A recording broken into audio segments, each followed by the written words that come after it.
마음이 산만하게 움직인다는 것은 내면을 지켜보는 눈이 없다는 의미이다. 주시의 등불이 꺼졌기에 마음이 분주하게 과거와 미래로 넘나드는 것이다.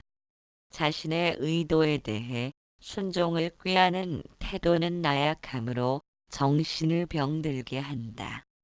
몸과 마음의 주인이 되기 위해 늘 깨어있는 의식으로 내면의 작은 움직임도 관찰되어야 하고 주시할 수 있어야 한다. 주시의 등불이 켜진 마음은 환한 대낮에 자신의 모든 행동거지가 읽혀나가고 있음을 알기에 섣불리 흐트러지지 않는다. 세상에 존재하는 모든 것은 서로 연결되어 생명 에너지를 소통시키고 있다. 이것을 통해 저것을 볼 수 있어야 하고 저것을 통해 이것을 알 수 있는 안목을 지녀야 한다. 그러한 안목을 지니려면 자신의 내면을 읽어나가는 일에 소홀해서는 안 될 것이다. 표면적인 의식보다는 잠재의식이 우리를 이끌고 있다. 따라서 선택을 한다거나 자유의지라는 것은 별로 쓸모를 지니지 못한 말에 불과하다. 마치 주인이 개를 끌고 가면서 끈에 묶인 채 왔다 갔다 하는 부분을 자유의지라고 부르는 것인지도 모른다. 그래서 알게 모르게 자유를 갈망하고 있다. 삶의 인도를 받는다는 것은 선택 없이 산다는 말과 같다. 그러나 선택에 길들여진 마음이 단번에 선택을 벗어난다는 것은 불가능한 일이다. 마음을 닦는다는 것은 허망하고 거짓된 마음을 꺾는다는 말이다. 쇳나무는 아무리 꺾으려 해도 잘 꺾이지 않는다. 우리의 마음도 이와 같아서 욕망과 분노를 일으키는 마음을 꺾으려면 힘만 들지 쉽사리 이룰 수 있는 문제가 아니다. 어지럽고 혼란스러운 마음이란 자신의 손실과 이득을 따져보기에 나타나는 현상이다. 손실과 이득이 눈앞에 어른거리면 마음은 어김없이 등장한다. 자신에게 조금 불리한 손해가 돌아와도 반 정도는 상대의 처지가 되어 타인의 입장에서 생각할 줄 알아야 한다. 결국 그 사람이 얻은 혜택은 고스란히 내게 돌아올 것이다. 그러나 오로지 자신의 입장에서 모든 일을 처리한다면 튀어나온 만큼 밀어넣는 세상의 원칙에 눈뜨지 못한 것이다. 소란스러운 마음은 선택 없는 삶의 방식을 이해하지 못한다. 선택 없는 삶이란 다른 어떤 삶의 방식보다도 우월한 위치에서 존재한다. 그것은 잠재의식이 표면의식에게 약도를 쥐어주고 그쪽을 향해 가도록 채찍질하고 있음을 이해하기 때문이다. 어쩌면 우리에게 삶이 주어진 것은 잠재의식을 이해해야 한다는 의미인지도 모른다. 잠재의식을 이해한 사람들은 세상에 대하여 어떤 것도 요구하지 않는다. 내딛는 한 걸음이 수단이고 목표인 까닭의 호흡과 맥박이 뛰는 순간들이 모여 삶을 이루고 있음을 이해한 때문이리라. 그때 삶의 인도를 받을 수 있는 고요함이 스스로 모습을 드러낼 것이다. 있는 그대로 보아라 깨어남 7번째 날. 세상을 내 입맛에 맞도록 보고 듣기에 있는 그대로 보는 일이 세상에서 가장 어려운 일이 되었다. 그만치 과거를 비교하면서 미래를 꿈꾸는 삶을 위한 터전이 세상이다. 나와 남이 없으며 아상을 집착함이 없는 무의무의가 본래부터 우리의 모습이며 걸어야 할 길인데도 텅 빔과 공함으로 만들어진 세상의 본질을 이해하지 못한 무지가 집착을 낳고 집착은 다시 취사 선택의 의도를 일으킨다. 얻고 구함이 없다면 고통은 본래 없건만 의도를 지닌 것은 늘 변해가는 세상과의 부딪힘을 생겨나도록 할 뿐이다. 집착이란 어떤 대상을 사랑하거나 증오하기에 생기는 것이다. 즉 자신의 이미지와 비교하여 좋다든지 싫다든지 하는 느낌에 의한 것이다. 그러한 느낌이 만들어지는 것은 감각기관이 대상과 접촉하기에 가능한 것이다. 대상과 접촉한 감각기관은 저장된 이미지와의 비교를 통해 싫고 좋은 분별을 나타낸다. 그러나 좋고 싫은 느낌이란 독립적으로 존재할 수 있는 실체가 없음을 알 수 있다. 다시 말하면 좋아하는 것과 반대되는 것을 발견했을 때야 비로소 싫어한다는 것을 느낄 수 있다. 개나 고양이들은 일어서서 걸어본 경험이 없으므로 어리서서 걷지 못한다는 사실에 답답함을 느끼지 못한다. 걷는 것이 어떤 것인지를 알지 못하기 때문이다. 그러나 인간에게 개나 고양이처럼 기어다니도록 한다면 상당한 혼란을 겪게 된다. 일어서서 걸어본 경험을 떠올리는 탓이다. 따라서 선과 악, 밝음과 어둠 등의 대립적인 둘의 관계는 동전의 양면처럼 함께 존재하고 있다.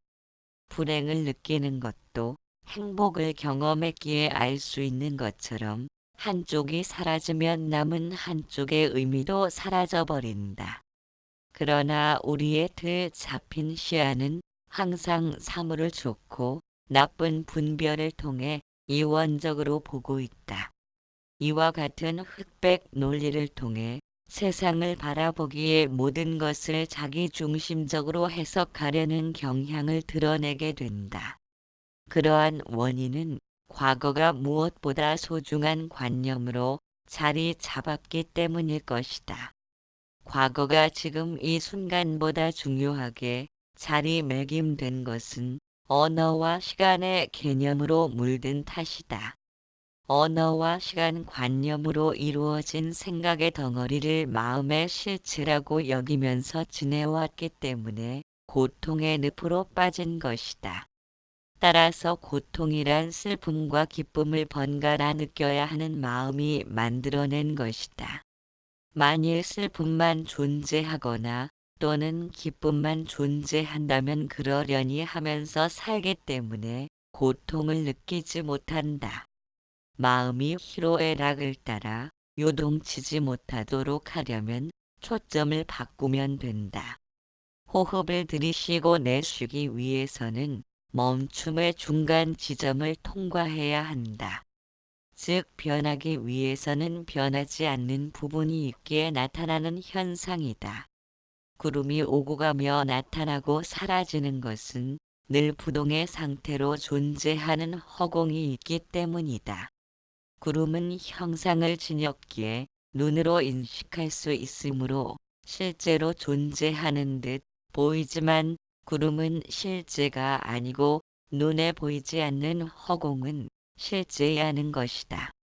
왜냐하면 항상 변함없는 그 모습 그대로인 까닭이다. 형상을 지닌 모든 것들은 변하고 사라지는 속성을 지녔기에 그들은 아지랑이처럼 잠시 피었다 사라질 뿐이다. 그러나 변치 않는 것은 영원히 실제하는 것이다. 변치 않는 것은 생겨난 적이 없고 따라서 멸하는 법도 없다. 온 세상이 무너져 내려도 허공은 생겨난 적이 없기에 언제나 그대로이다. 육신도 매 순간 노쇠한 세포는 죽고 새로운 세포들이 그 자리를 채우고 있다. 시간이 흘러감에 노쇠한 세포가 많아지는 까닭에 계속적인 늙어감만이 존재한다. 육신이 늙어가면 세상도 늙어간다. 자신의 눈높이를 따라 세상이 움직이는 때문이다. 그러나 변해간다는 말은 정지된 부분을 계속해서 지나간다는 말이다. 필름과 필름의 사이에 정직하는 변함없는 부동으로 존재하기에 영상의 움직임을 만들 수 있다. 그와 같이 필름의 영상은 바뀌어도 정직한은 늘 변함없다. 이처럼 변치 않는 부동의 존재야 말로 온 세상의 주인공일 것이다.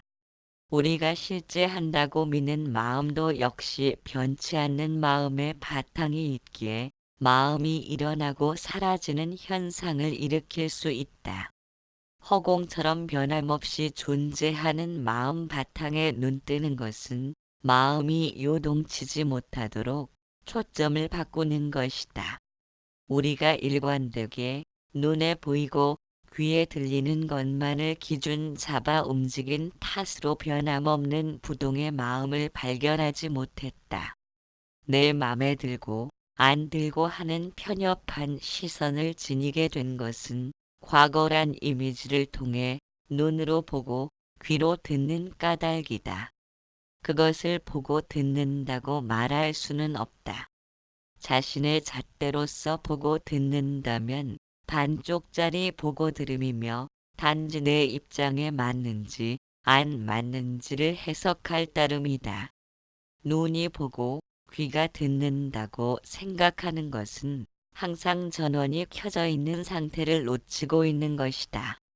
사물이나 소리가 나타나면 눈과 귀를 동작시키는 센서는 언제나 켜져 있다. 그것이 항상심이며 마음의 바탕이다.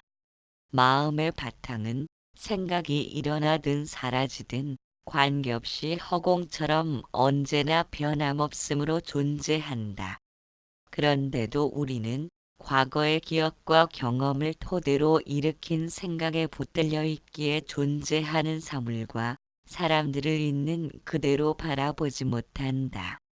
언제나 자기 편에서 바라보기 때문에 있는 그대로를 보는 것이 세상에서 행하기 가장 어려운 일이 되어버렸다. 보고 듣는 일이란 단지 과거를 끌어들여 해석할 뿐이다. 매사를 이런 식으로 보고 듣기 때문에 있는 것을 있는 그대로 보지 못하고 사실을 사실대로 보지 못한다.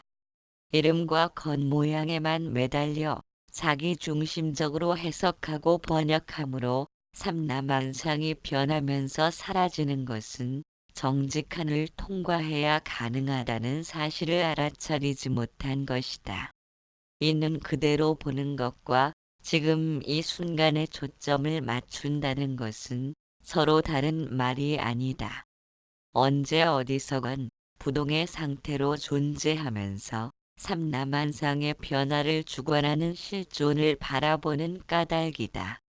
과거의 선입견이 사라진 관찰만이 사물과 존재의 실상을 올바르게 파악할 수 있다. 만일 누군가를 올바르게 알고자 한다면 과거에 짐지워진 선입견을 통해서는 결코 드러나지 않을 것이다. 내면의 블랙홀 깨어남 8번째 날. 삶에는 두 가지의 법칙이 있다. 그것은 공존의 법칙과 불의의 법칙이다.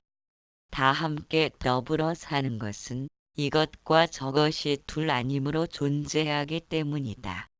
우리가 행하는 말과 생각과 행동의 모든 것은 진리로 행해짐이기에 부족함 없는 지녀지녀의 세상에 존재하면서도 마치 물고기가 물을 찾아다니듯 우리는 자신을 치장하기 위해 이쪽 저쪽을 두리번거리고 있다.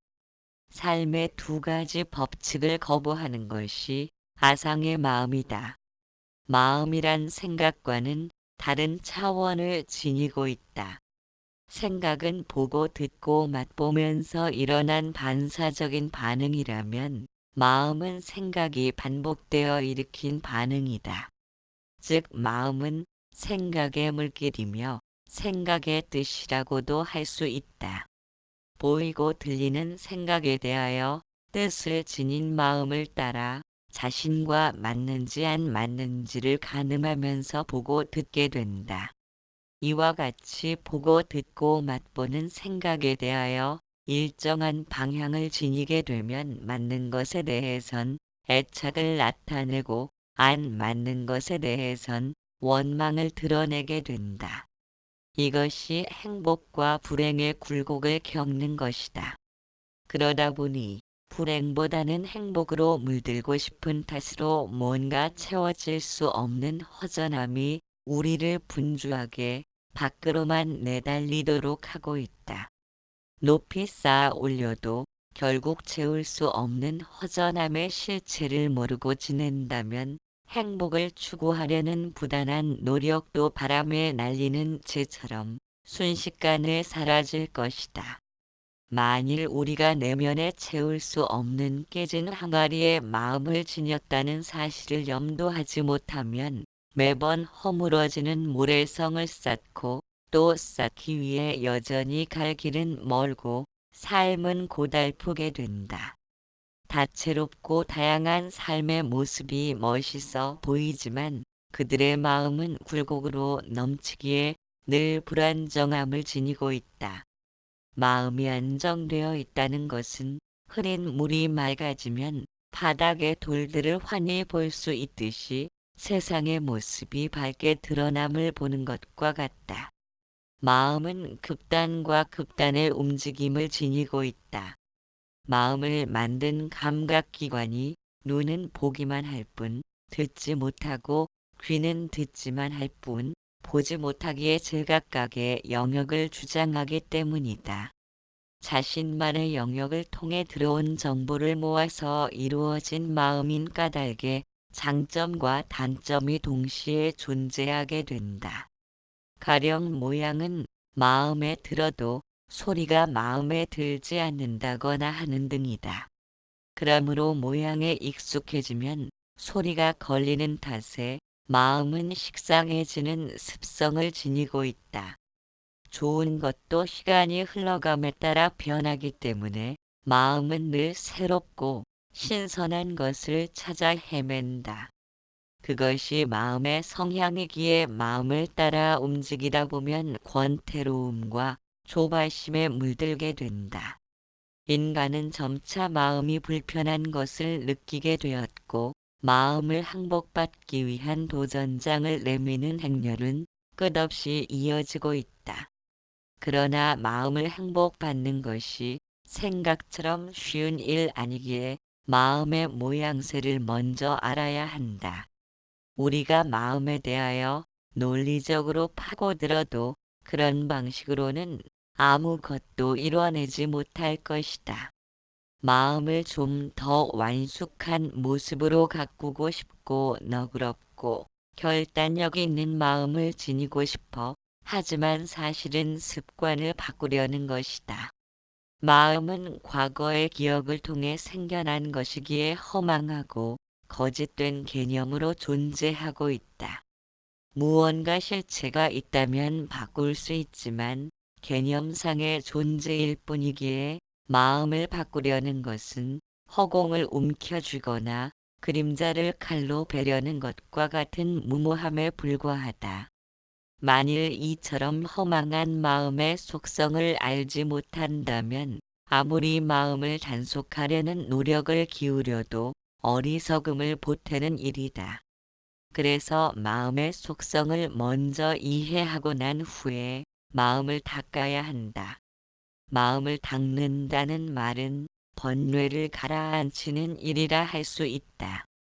번뇌로 인해 고통이 생겨나기 때문이다. 번뇌란 이것을 원하는데 저것을 만나는 등으로 내가 원하는 바와 어긋난 경계를 만날 때 나타난다. 그렇기에 번뇌를 일으키는 것은 원하는 바를 지녔기 때문이다. 이미 일어난 번뇌를 무찔러 없애기보다는 번뇌의 원인을 차단하는 것이 오히려 쉬울 것이다. 그것은 의도된 바를 일으키지 않는 것이다. 의도된 바가 있다면 어찌 되었든 번뇌는 일어나게 된다. 왜냐하면 의도된 바를 이루면 성취감을 느끼고 또한 이루지 못하면 좌절감을 느낄 것이다. 그러면서 보고 들으면서 의도된 바는 끊임없이 쏟아져 나오므로 좌절과 성취를 번갈아 경험해야 하는 것이 번뇌가 되고 고통을 겪는 것이다. 의도된 바를 일으키지 않는다 함은 의도를 놓아버리는 것이다.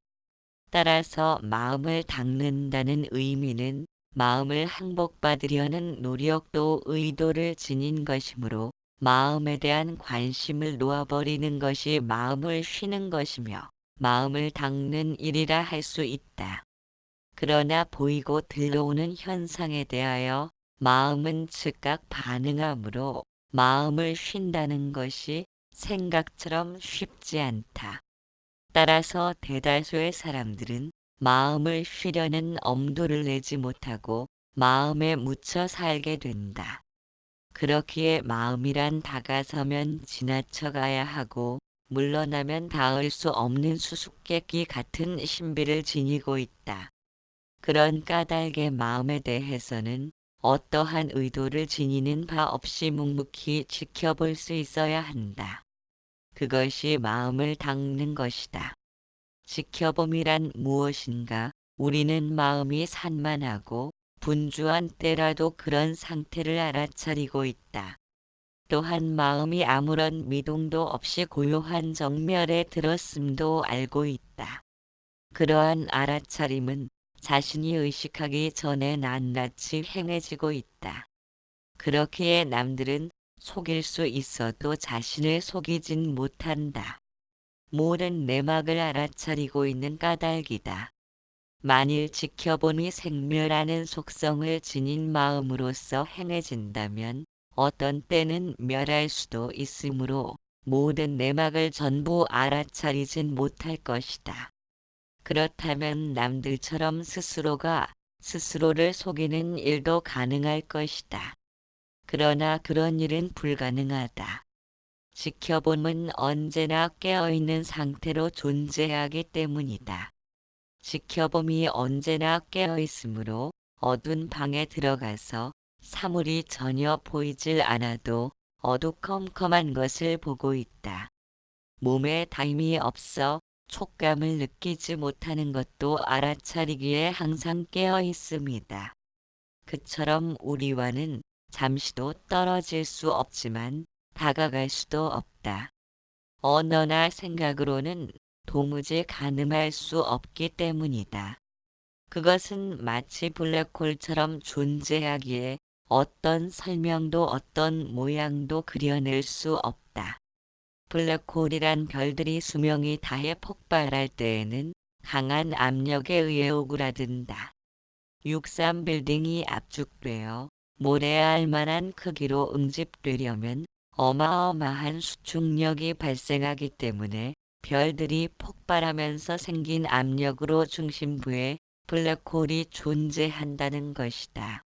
블랙홀에는 무엇이든 빨아들이기 때문에 과학적인 탐구조차도 용이한 일이 아니다. 과학적인 탐구까지도 사라질 것이다. 그래서 아무것도 블랙홀에 대하여 입증된 바가 없다.